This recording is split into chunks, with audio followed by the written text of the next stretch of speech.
All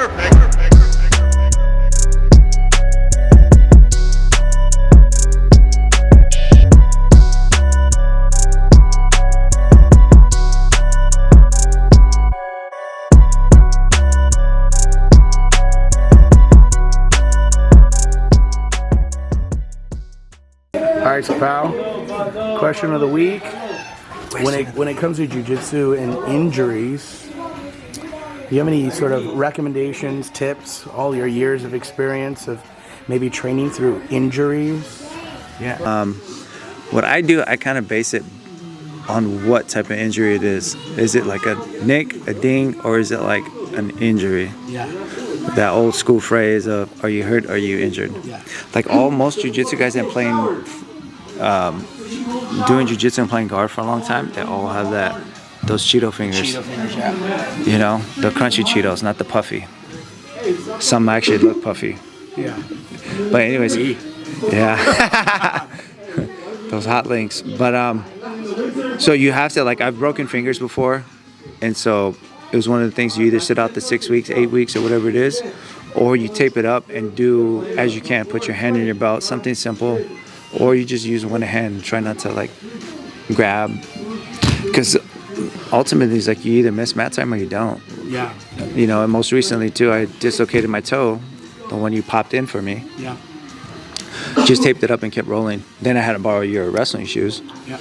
So that's what I chose to do. So I don't, because I was like, you know, getting sit out 6 weeks with a dislocated toe, or you know, push through the pain. Push through the pain and do what you can. Yeah. Because there's always something you can do. Very minimal. Yeah.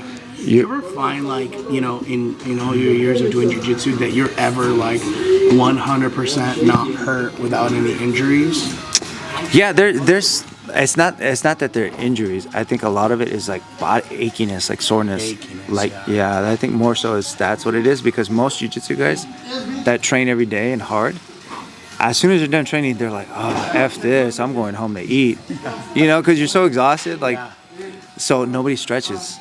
And I think that's the biggest detriment to practitioners nowadays, is they don't stretch enough.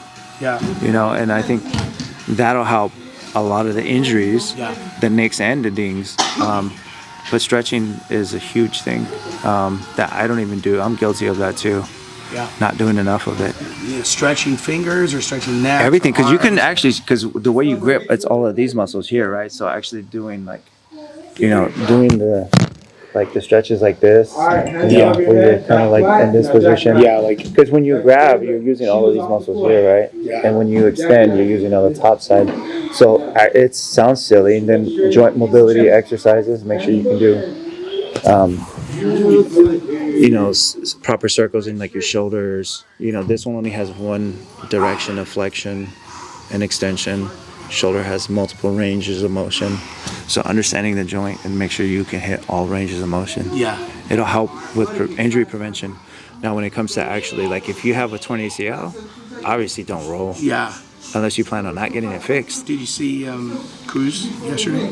Yeah, his is like an old one though. I think his is more meniscus than anything, and it just flares up after he irritates it.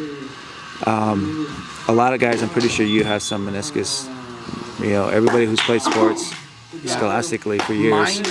My knee specifically, it feels like a rubber band, and it like hyperextends more than it should. Yeah. Like my kneecap is blown out. Yeah, like mine feels like little needles right now in it. But I just wear a knee pad and kind of do what I can. Or I get fluid. Yeah, mine's mostly fluid, more than anything. So you have to pay attention to the injury. If it's like a bad neck, you know, obviously you got to see professionals to make sure it's nothing bad. But then after that, if it's a little twisted finger, a little achy joint, I think you can work through that. But again, too, you have to understand that it's a marathon. It's not the whole G sprint, right? Yeah.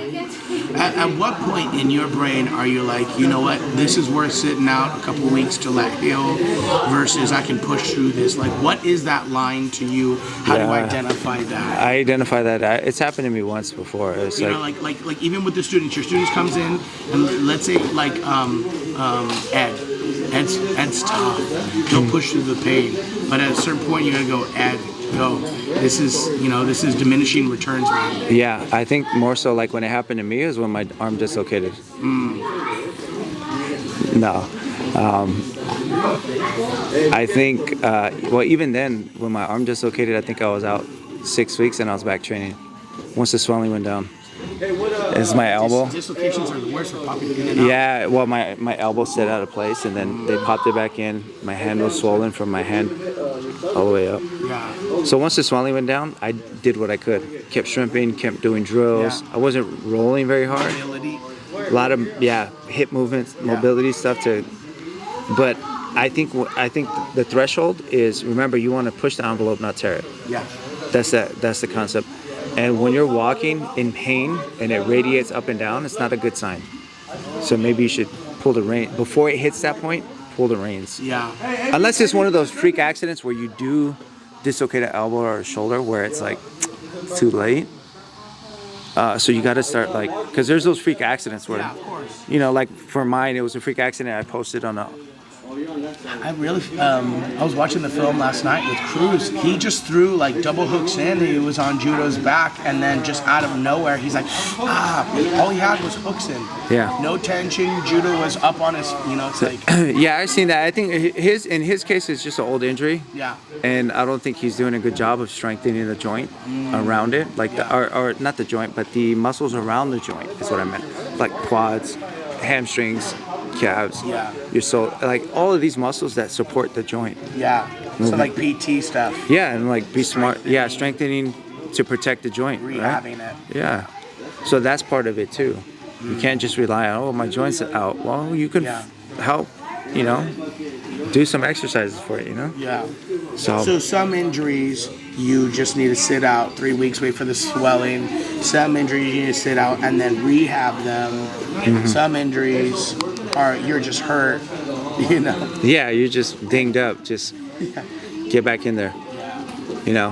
Especially after tournaments, guys are like, oh, I need a week off. Well, depending on how you did, if you won, take a week off. But